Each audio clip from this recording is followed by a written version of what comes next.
Il est là le pro Et pourquoi et le but de ce film, c'est de permettre de libérer la parole. De libérer la parole, c'est-à-dire de permettre à toutes les personnes qui vont peut-être aller voir ce film et qui vont se sentir complètement soulagées à leur tour, de donner leur témoignage.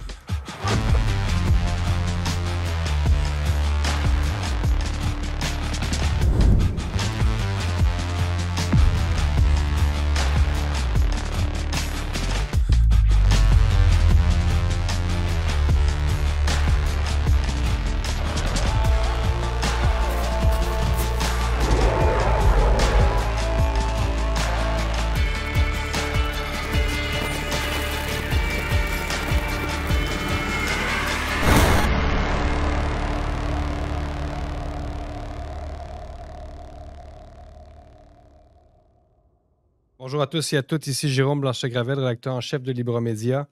Aujourd'hui, on se penche sur un phénomène extrêmement troublant avec Pierre Barnérias, qui est un documentariste bien connu en France. On lui doit notamment le documentaire Hold Up, sur la gestion de la pandémie, qui a fait beaucoup parler. C'est son 10e documentaire. Monsieur Barnérias est ex-reporter, il a été journaliste pendant plusieurs années et il vient de diffuser, enfin de sortir un nouveau documentaire extrêmement choc intitulé Les Survivantes. On est très heureux de l'avoir aujourd'hui. Donc, bonjour, Monsieur Barnérias.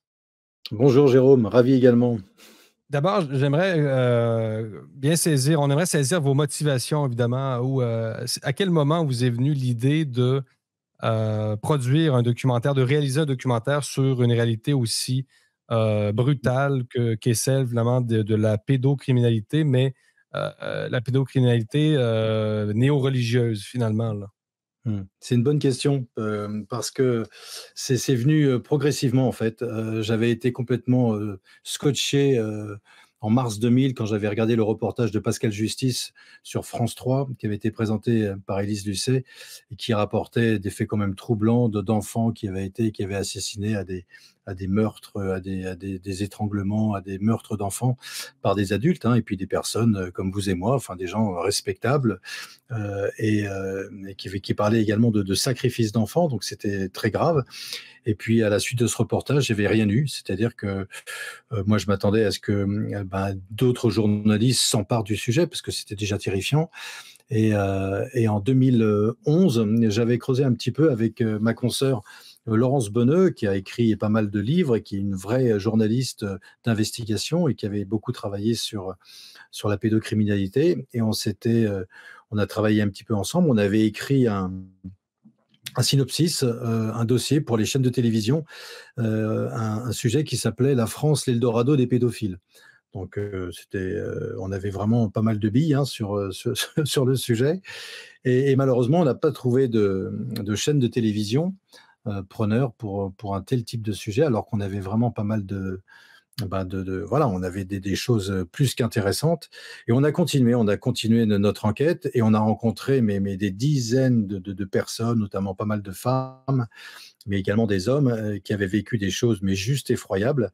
Et là, on va sortir en septembre une série qui s'appelle C'est notre petit secret, dans lequel justement on va vraiment partir d'abord on va dire de la simple pédophilie, hein, c'est horrible de dire ça, et après en allant jusque dans les réseaux, sur la pédocriminalité, et en terminant sur la reconstruction. Comment fait-on pour se reconstruire quand on a été victime d'une telle barbarie? Et en fait, avant de faire cette série, moi je me suis rendu compte que j'avais des témoignages de femmes extraordinaires, et je me suis dit, mais elles sont bouleversantes, et d'où l'idée m'est venue de me dire, mais il faut leur rendre hommage, et la seule façon de leur rendre hommage, c'est de les amener au cinéma. Parce C'est ça, qu'elles donc, témoignent. Voilà, c'est vraiment un hommage. C'est pas une enquête, ce film. Les Survivantes. Mmh. Donc, la démarche, bon, évidemment, vous avez recueilli le témoignage de 6 survivantes 8. qui témoignent de 8. Mmh. Bon, je pense qu'il y en a 2 qui sont restés relativement anonymes, hein, c'est ça? Bon, donc évidemment, il y a des Mmh. enjeux très complexes, parce que, bon, on le sait, les gens qui sont à la tête de ces réseaux, c'est pas nécessairement des kidams, là, ce sont des gens qui ont parfois beaucoup de pouvoir.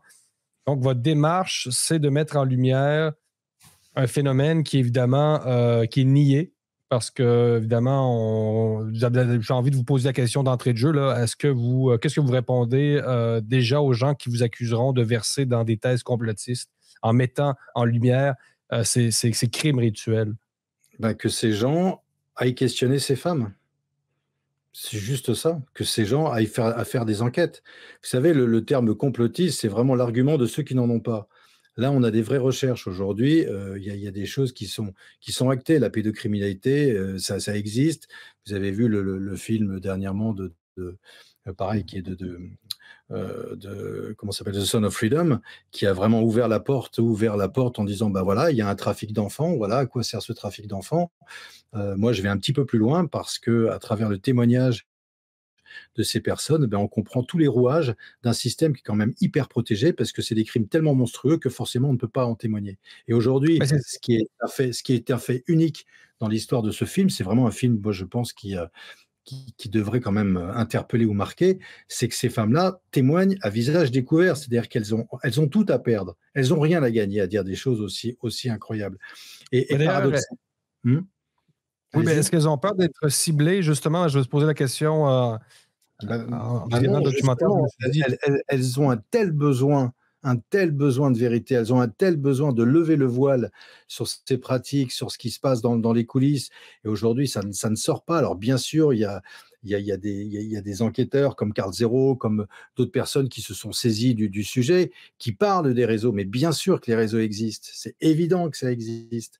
Aujourd'hui, il y a des associations, il y a des personnes qui luttent contre ces réseaux. Donc, c'est acté. Maintenant, d'avoir dans un même film réuni 6 femmes qui ne se connaissent pas, qui ont vécu ce même rituel et qui témoignent à visage découvert, ben voilà, il était là le sujet. Et d'autant plus que j'avais vraiment envie de faire un film qui soit visible par tout le monde, par tout le monde. C'est-à-dire que l'indicible puisse être intégré, digéré, et ces femmes réussissent parce qu'elles sont tellement captivantes, elles ont une telle authenticité à nous emmener au plus profond de l'horreur. Et ben vous continuez de regarder, vous allez jusqu'au bout du film. Et c'est ça qui m'a bouleversé quand j'ai vu un petit peu la réaction des gens qui sont venus un peu par curiosité en disant bon, la pédocriminalité, j'y crois pas trop, mais quand même, et qu'à la fin qui étaient bouleversés par le film. Et voilà, ça c'est la magie du cinéma,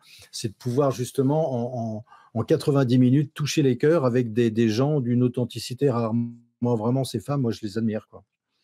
oui, C'est oui, la voilà. réalisation est très sensible et vraiment très attentive, évidemment, au traumatisme vécu par les victimes. Vous avez mentionné Carl Zero, je dois le mentionner absolument parce que vous allez participer à une grande conférence le 2 juin dans le coin de Montréal sur la pédocriminalité qui est organisée par les productions France-Québec.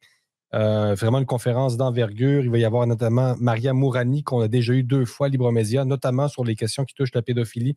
Maria, qui est une criminologue extrêmement compétente. Dominique Moret aussi, un animateur de radio très connu. Donc, vous allez y être, vous, par visio, mais bon, avec les intervenants qui seront sur place. Donc, pour ceux qui veulent se procurer des billets, allez sur le site des productions France-Québec. Vous avez parlé du film Sound of Freedom qu'on a commenté à Libromédia, bon, qui a été un peu tourné en dérision, notamment parce que le producteur Eduardo Berastegui, là, le Mexicain, bon, est un croyant très fervent, bon, qui est très actif sur les réseaux sociaux. Donc au Québec et en France, j'imagine aussi, on a tourné en dérision le film. Mais on a plusieurs niveaux, évidemment, dans la pédocriminalité, c'est-à-dire d'abord une pédophilie ordinaire. Ensuite, vous avez peut-être les réseaux bon, de prostitution forcée là, on voit plus en Amérique latine. Donc, Sound of Freedom se penche plus sur ces C'est ça. réseaux-là. Donc, nous, en Libromédia, on en a beaucoup parlé. Bon, pour ceux qui me connaissent, bon, je connais bien le Mexique, donc on a beaucoup parlé de la pédophilie au Mexique, etc. Et le niveau ultime, si je peux dire, c'est celui que vous décrivez dans Les Survivantes. C'est-à-dire là, on a vraiment une pédophilie qui a une sorte de cérémonial, là, finalement. C'est quoi le culte, en fait? Parce que ça reste un peu flou, finalement. La secte qui a ces pratiques-là, Vous savez, ouais, mais moi, c'est quoi la théologie finalement de cette secte? Quelle est la théologie? aucune idée, aucune idée. Justement, moi, je n'en sais rien. J'ai juste recueilli des témoignages de personnes qui ont vécu Maintenant, qui sont les gens qui sont derrière ces rituels et pourquoi font-ils ça? Alors, on a les noms, effectivement, j'ai les noms. Maintenant, pourquoi, pour quelles raisons? Oui, ça, c'est des vraies questions, mais qu'on posera quand ces personnes seront peut-être un jour arrêtées et devront répondre de leurs actes. Pour l'instant, on n'en est pas là. Pour l'instant, on en est juste à donner la preuve que oui, ça existe. Et le simple fait de dire, mais c'est terrifiant que ça existe, ben voilà, déjà, ça sera quasiment un saut quantique que l'on va faire, de dire, de donner quasiment la preuve sans vraiment avoir les preuves, parce qu'on n'a pas la preuve. Mais le simple fait d'avoir ces témoignages de personnes qui viennent de milieux sociaux complètement différents, Ouais, ouais, ouais.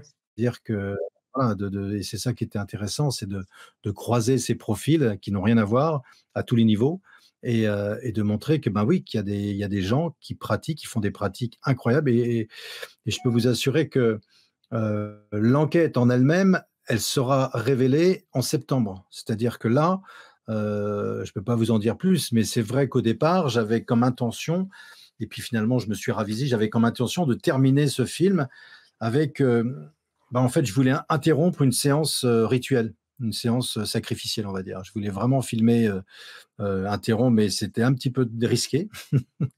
Et les conditions pour mener à bien cette immersion dans cette abomination était délicate. Donc, j'ai pas voulu faire prendre de risques à mon équipe et j'en suis resté là, mais peut-être pas complètement. Voilà, je peux pas vous Non, en parce dire. que sans voler Parce le que punch, là, on a la preuve absolue. C'est-à-dire que si vous réussissez à interrompre, à filmer en caméra cachée et interrompre une séance dont nous témoignent ces personnes, et ben voilà, la preuve est faite.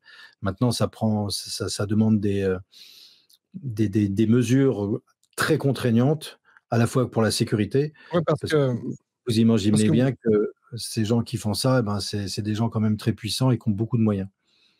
c'est ça, c'est un des trucs que vous démontrez dans le documentaire, c'est évidemment une certaine corruption dans les systèmes de justice français et belges. Donc, pour vous, c'est vraiment la première étape, finalement, celle du documentaire. C'est-à-dire, d'abord, vous lancez le défi, finalement, peut-être aux grands médias, de contredire le témoignage de ces femmes-là. C'est exactement ça. C'est juste de dire, écoutez, voilà, ça existe.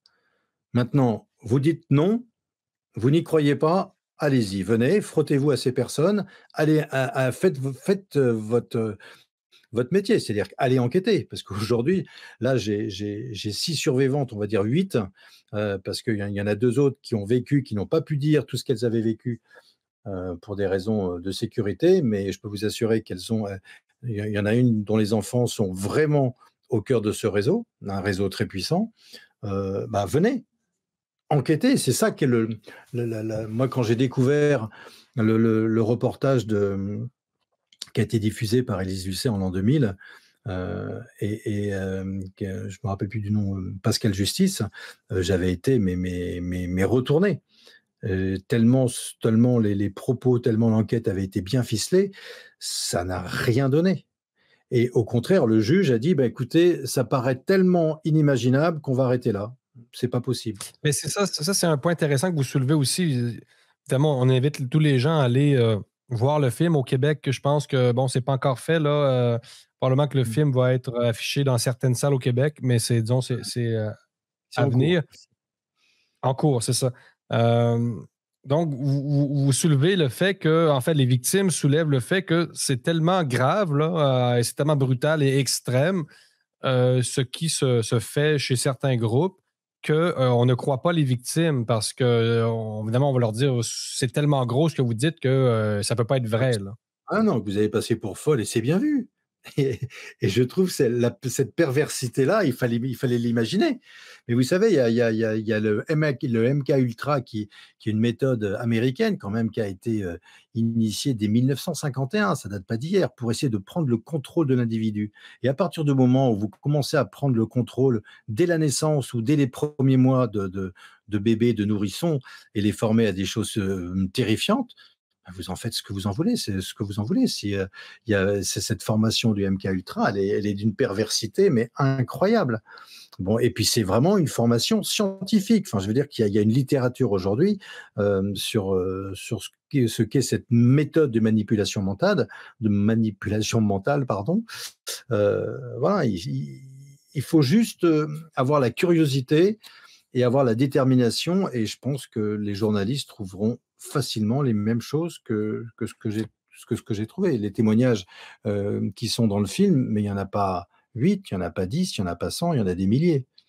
Il est là le problème. Et pourquoi Et le but de ce film, c'est de permettre de libérer la parole. De libérer la parole, c'est-à-dire de permettre à toutes les personnes qui vont peut-être aller voir ce film et qui vont se sentir complètement soulagées à leur tour de donner leur témoignage. Là, en quelques jours, j'ai déjà reçu 4 témoignages. Vous vous rendez compte? Alors que le film vient à peine de sortir. Alors et bien pourquoi sûr, justement, on parle de libérer la parole, pourquoi il n'y a pas encore eu de MeToo, de moi aussi, de la pédophilie rituelle? Bon, tu sais, quand on dit on vous croit, tu sais, ça a été un des slogans des féministes, on vous croit. Donc, vous avez été victime d'une agression. Les tribunaux ne sont plus adaptés, bon, à prendre plus adaptés finalement à traiter les cas d'agression sexuelle parce qu'on sait, bon, c'est très compliqué, ça peut être humiliant pour certaines victimes, c'est comme ça que ça a été décrit. Donc, pourquoi il n'y a pas de mouvement MeToo de la pédophilie rituelle? parce que c'est déjà la pédophilie, c'est déjà difficile à accepter. Alors vous vous rendez compte des crimes rituels d'enfants qui tuent d'autres enfants. Enfin, c'est juste c'est pas supportable, c'est pas imaginable. Et ce qu'a dit très justement le juge en l'an 2000 à propos de l'affaire de ces 2 enfants qui témoignaient, voilà, ils ont arrêté l'investigation parce que les propos des enfants, ça allait au-delà de l'imaginable. C'est quand même fou de savoir que et c'est toute la perversité de cette méthode, cette méthode de contrôle des esprits, de faire des choses tellement abominables qu'on est obligé de ne pas y croire. C'est pas concevable, ce n'est pas concevable. Et moi, je trouve qu'on est dans une perversité extrême et que justement, au cœur de cette perversité extrême, d'avoir trouvé ces personnes, ces femmes qui ont le sourire, qui ont une résilience, qui ont réussi à se sortir de là, mais moi, ça m'a vraiment. Enfin, vous ne pouvez pas imaginer à quel point aujourd'hui ça a transformé ma vie. C'est-à-dire que bah, je me plains j'essaie de ne plus jamais me plaindre de quoi que ce soit. Et quand justement j'ai sorti le film Hold Up, que vous avez évoqué tout à l'heure, qui était vraiment, si ce film était sorti dans les salles de cinéma comme c'était prévu, il n'y aurait eu aucune polémique et je pense qu'il n'y aurait eu aucune vaccination non plus. Mais voilà, mais ce film, il y a eu un déchaînement médiatique pour rien. Il n'y avait rien. Mais parallèlement, j'étais toujours en train de continuer mon enquête sur ces réseaux pédophiles. Et je me suis dit, bon, bah, Pierre, c'est pas grave, hein, laisse-les déverser leur fiel, leur méconnaissance, parce que c'est tout. C'est des gens qui ont critiqué Hold Up avec des arguments complètement fallacieux, complètement faux, parce qu'il n'y avait rien. Et aujourd'hui, c'est l'agence de presse, l'AFP, qui est mise en examen pour diffamation sur le film. Donc c'est pour vous dire que, et moi, dans le même temps, si j'ai accepté, ou on va dire que si j'ai pu un petit peu prendre du recul avec tous ces mensonges, ces calomnies, c'est parce que j'avais en tête ce sujet que je travaille depuis plus de 10 ans. Et merci à elle. Faites-vous un lien entre votre documentaire Hold Up, c'est votre démarche et les survivantes? Est-ce qu'il y a un lien? Non, je fais aucun lien avec. Je dis juste que Okay. le simple fait, à l'époque, parce qu'à l'époque j'ai sorti Hold Up, mais parallèlement, ça faisait 10 ans que je travaillais sur la pédocriminalité. Vous savez, quand vous interrogez des centaines de témoignages sur ces crimes monstrueux, bah, vous relativisez beaucoup de choses. Donc quand vous avez une injustice avec des propos délirants de journalistes analphabètes, hein, qui ne répètent que des dépêches complètement éhontées, faussées, des grandes dépêches d'agences de presse et qui me font passer pour un youtubeur, c'est pas grave. Vous voyez ce que je veux dire? C'est que moi, en face de moi, j'avais des enfants qu'on martyrisait et j'avais envie de dire même pas mal, quoi. Voilà, donc non, je ne fais pas le rapprochement entre les deux. Je dis j'ai juste que le simple fait d'avoir en tête et d'avoir cette enquête depuis plus de 10 ans en cours sur ces voilà, c'est des réseaux qui sont monstrueux, effectivement, qui vont très très haut, très très haut. Quand je dis C'est très très c'est haut, c'est très très très très très très haut. Voilà. Avez-vous peur quand même de peut-être qu'on de faire de l'ombre d'une certaine façon aux victimes, peut-être de la pédophilie ordinaire? C'est-à-dire le pourcentage, évidemment, il fallait effectivement faire le travail que vous faites, là, qui est essentiel, mais on le sait, bon, peut-être 90% des victimes de pédophilie, bon, on sait, c'est dans la famille, tu sais. On a parlé quand même à des criminologues à Libromédia qui nous disaient que finalement, bon, pour eux, ce que vous décrivez n'était pas, je ne veux pas dire pas important, mais que c'était quand même très minoritaire, finalement, dans le monde extrêmement vaste de la pédophilie. Donc, est-ce que craignez-vous que certains internautes, finalement, se focalisent seulement sur, bon, finalement, une pédophilie qui est un peu surréaliste, finalement, là, et presque cinématographique dans son délire, dans sa psychose néo-religieuse. Je ne sais pas comment décrire ça, à quel point c'est incroyable, là. Parce que, comme je vous dis, bon, ben, par exemple, en Amérique latine, bon, la vaste majorité des victimes de pédophilie sont des enfants vendus dans des réseaux de prostitution infantile, tout simplement, sans aller jusqu'au crime rituel. Et même Jeffrey Epstein, on le sait, n'était pas dans un truc rituel, à moins que vous me contredites là-dessus. Mais il était, on le sait, il y avait un profil type de femme, de jeunes filles, 14-15 ans, peut-être 13 à 15, des blanches, bon, pas des Mexicaines, pas des Indiennes. Donc, Epstein n'était pas dans une optique néo-chamanique ou quoi que ce soit, là. Donc, qu'est-ce que vous répondriez à ce genre disons, d'interrogation? J'ai rien à répondre. Moi, j'ai rien à répondre. Moi, j'ai une réalité qui pour moi est indiscutable. Après, de savoir si cette réalité représente tant de pourcents de crimes qui concernent la pédophilie, j'en sais fichtre rien. Et personne, je ne peux pas mesurer l'ampleur du phénomène. Tout ce que je sais, c'est que ça touche des personnes qui sont très haut placées. Voilà, c'est la seule chose que j'ai découvert à travers en enquêtant sur ces réseaux. Vous savez, j'aurais bien aimé un jour faire une enquête sur le satanisme. Pourquoi? Parce qu'aujourd'hui, le satanisme c'est devenu quasiment une religion aux États-Unis et en France notamment, il y a des églises de Satan. À Paris, il y en a une, il y en a plusieurs en France. Bon, ça serait intéressant quand même. Si Satan a réussi à avoir des églises aujourd'hui officielles, bah, qui dit église, dont dit dogme, dit comment ça s'appelle, bah, qui dit rituel, voilà, bah, ça serait, enfin, de savoir qu'aujourd'hui vous avez des églises de Satan un petit peu partout dans le monde, bah, ça devrait, comme normalement, éveiller la curiosité de journalistes.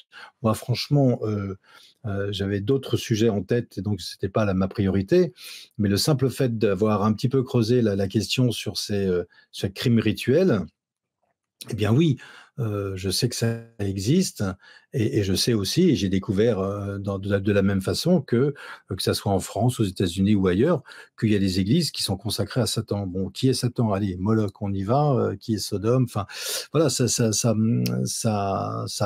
permet d'ouvrir un autre regard sur ce monde, qui est quand même, bien, bien amoché, quoi. Et surtout avec des gens qui ont des comment ça s'appelle?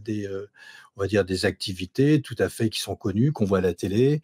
Enfin moi, ce qui me révolte le plus, c'est les injustices, hein. C'est vraiment quelque chose, je suis v pour ça, c'est ma raison d'être de journaliste, c'est que je déteste les injustices. Je pense que c'est la pire des injustices de faire ce qu'ils font aux enfants, de transformer un enfant en bourreau, c'est le summum du mal, quoi. Vous ne pouvez pas, l'innocence même, de pervertir l'innocence d'un enfant qui a 3 ans ou 4 ans, c'est le summum de la perversité. Et si vous êtes journaliste et si vous avez un tant soit peu un once je sais pas, de notion du bien ou du mal, eh ben vous avez qu'une seule envie, c'est d'aller dénoncer tout ça, quoi. Et je le Craignez-vous dénonce pour, pas. Je le dénonce pas craignez-vous pour pour moi. votre propre sécurité personnelle? Non, non, non, non, moi non, non. Franchement, non, non, non, moi vous savez, s'il y a des personnes qui devraient craindre pour leur sécurité, ce sont ces femmes qui témoignent. Donc, moi, je suis juste le relais de ces personnes-là et je suis content d'en être Je suis content de participer à cette mise au jour d'un système qui est juste monstrueux. Voilà. Et j'espère vraiment que la presse un jour va s'en emparer, pardon. Parce que voilà, moi j'ai fait ça, ça fait quand même 10 ans qu'on travaille un petit peu le sujet. On a essayé de vendre une enquête qui était quand même assez fournie sur la France, qui était devenue l'Eldorado des pédophiles. On n'a pas réussi. Et pourtant, à l'époque, je travaillais vraiment pour les médias mainstream. Donc voilà, il y a des sujets qui passent pas. Il y a des sujets, on sent qu'il y a un blocage. Et là, sur sur ce blocage qu'il y a sur la pédocriminalité, je trouvais que la seule façon d'atténuer un petit peu le choc, c'est de faire parler des femmes dont les parcours sont d'une authenticité rare, dont les propos sont bien calibrés, c'est pas et dont justement les profils diffèrent Des profils complètement. diversifiés aussi, là. Voilà. Donc on voit que c'est des femmes qui viennent de milieux différents, ont tout leur parcours. D'ailleurs, est-ce qu'il y a une raison pour laquelle ce sont 8 femmes que vous avez mis à l'écran? Parce qu'il y a des jeunes hommes aussi, des hommes qui ont été victimes de Bien ces sûr. mêmes réseaux. Est-ce Ben, qu'il y ça a une n'aura- raison qui explique ça? Hmm. Ou... Non, la raison, c'est que pour moi, la femme, c'est vraiment la gardienne de l'humanité. Et voilà, maintenant, s'il faut faire un épisode sur les survivants, bah, je serais peut-être tenté de le faire. Parce qu'effectivement, il y a également des hommes, des enfants, des petits garçons qui sont prisonniers de ces réseaux. Bien sûr, bien sûr. Il n'y a pas que des femmes. Mais là, l'idée, c'était que je trouvais que les femmes étaient mieux à même de toucher le public sur cette réalité. Je pense qu'il n'y a pas d'intermédiaire plus authentique qu'une femme qui a subi tout ça et qui parle à visage découvert. Je pense en termes d'émotion, on est beaucoup plus touché. Mais ça, c'est mon point de vue, hein. C'est juste un point de vue, hein. Peut-être qu'il est faux, mais en tout cas, en tant que réalisateur, je m'étais dit, tiens, ouais, je vais essayer de prendre que des femmes qui ont été victimes de ces réseaux parce qu'elles ont quelque chose. Quelque chose. Enfin, Je me suis comme Nord-Américain, je me suis posé la question s'il y avait un caractère un peu européen à ce phénomène-là. C'est-à-dire, bon, vous dites le phénomène est présent aux États-Unis, bon, dans l'esthétique, bon, chez certaines élites artistiques, etc., à Hollywood. Puis on sait, bon, le satanisme, c'est très large aussi, là, parce qu'on pourrait accuser presque tous les groupes de métal, finalement, d'avoir versé dans une forme de satanisme depuis Ozzy Osbourne. Donc, il faut faire attention aussi quand même. Là, les internautes ne doivent pas non plus faire se mettre à chasser les moindres signes, du moins de ce qu'ils non, considèrent du non. Ah satanisme, parce oui. que ça peut être extrêmement large. C'est pour ça que je lançais une sorte de, pas un avertissement, mais il y a des internautes, disons, qui ont beaucoup de choses à dire. Puis des fois, bon, ça fait un peu Ouais, sourciller. c'est comme dans tout, il faut pas faire d'amalgame. Enfin, je veux dire que là, on a des témoignages. Moi, j'en sais pas, j'ai pas vraiment creusé plus que ça, mais je sais il y a quelques années, j'avais vraiment envie de faire une enquête sur le satanisme, savoir qu'est-ce qu'il y a, qu'est-ce qui se passe, pourquoi il y a des églises aujourd'hui consacrées à Satan, qui sont les fidèles, quels sont les dogmes, quelles sont la liturgie. Enfin, vous voyez, si c'est une église, il y a forcément, voilà, il y a Mais c'est pour ça forcément que des rituels, il y a forcément des personnes qui participent, donc ce serait intéressant, quoi. la Mais dimension voilà. religieuse est cruciale, là. Si on peut s'intéresser aux Mormons, si on peut s'intéresser aux témoins de Jéhovah, pourquoi pas s'intéresser à ces mouvements? C'est un peu la même Absolument. chose, finalement. Et puis, il se trouvait que moi, j'avais une formation, puisque j'étais correspondant à Paris du quotidien Ouest France, je m'occupais de tout ce qui était religion et secte. Donc, forcément, c'est quelque chose que je connaissais un petit peu et que j'avais envie de découvrir. Maintenant, malheureusement, le temps m'a pas laissé, j'ai pas eu le temps de creuser un peu plus, mais c'est vrai que c'est un dossier qu'il faut. Je comprends pas qu'aujourd'hui, dans les grandes chaînes de télé, il n'y ait toujours pas eu de sujet là-dessus. Parce que je trouve que c'est vraiment quelque chose qui est dans l'air du temps et qui serait bien de comprendre, quoi. Je reviens à ma question quand je dis européen, un caractère européen, c'est-à-dire, Ouais. on a l'impression qu'en Europe, il y a les hiérarchies sont encore beaucoup plus fortes qu'en Amérique du Nord. Bon, on le sait, une société bon, qui est plus égalitaire, entre guillemets. Parce que là, vous parlez de société secrète. On a l'impression vraiment d'une espèce d'aristocratie européenne, de réseau extrêmement, c'est ça, là, hiérarchique, mais quelque chose qui fait appel à une sorte comment dire, Mm. c'est comme, c'est très ancré finalement dans les structures hiérarchiques d'une Europe qui était aristocratique jusqu'à récemment, là, contrairement le caractère très, très élitiste que vous décrivez, finalement, en Amérique du Nord, je me retrouvais un peu moins, moi, comme. Je ne sais pas si vous voyez Mmh. un peu ce que je veux dire. Vous parlez de Oui, Bonnarton. j'ai pas la réponse. J'ai pas la réponse à ça. C'est vrai qu'on a beaucoup enquêté sur le réseau belge, enfin l'affaire Dutroux, l'affaire Outreau également. Donc c'est quand même des grosses affaires qui ont vu le jour. Je sais que Bruxelles quand même est un centre, la France également. Maintenant, est-ce que aux États-Unis on a les mêmes choses, les mêmes sociétés ou les mêmes rituels organisés par des fous furieux? Parce que c'est des fous furieux qui ont un pouvoir colossal. Moi, je peux pas trop en dire sur notamment cette fameuse Anneke Lucas qui est un petit peu connue, qui a écrit des livres là-dessus et qui a été une esclave sexuelle d'un milliardaire vraiment très très puissant de la finance. Donc voilà, il y a une telle corruption qui est colossale. Donc je pense que je ne mesure pas du tout où j'ai mis le pied. J'ai pas les moyens d'aller plus en avant enfin, si on a déjà des choses intéressantes qu'on va essayer de montrer au public avec cette série, c'est notre petit secret. Mais c'est vrai qu'il faudrait beaucoup plus de moyens pour aller plus en avant. Maintenant, c'est aussi à la police de faire son travail. J'espère que ce film va permettre à des enquêteurs ou à des journalistes d'aller beaucoup plus loin.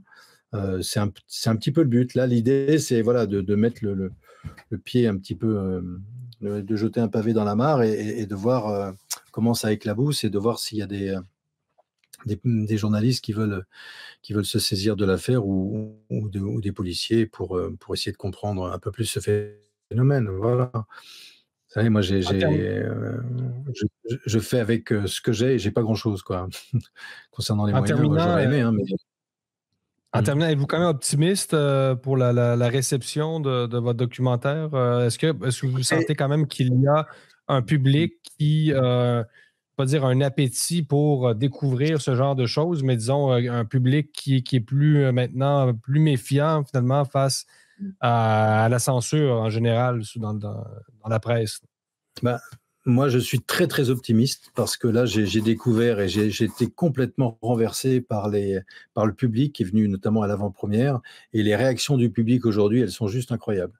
Vraiment des personnes qui sont venues un petit peu en disant, bon, tiens, on va voir, j'y crois pas trop, et qui ont été touchées, vraiment, qui ont été bouleversées par le film, qui ont été bouleversées par les témoignages authentiques de ces femmes qui sont de véritables héroïnes.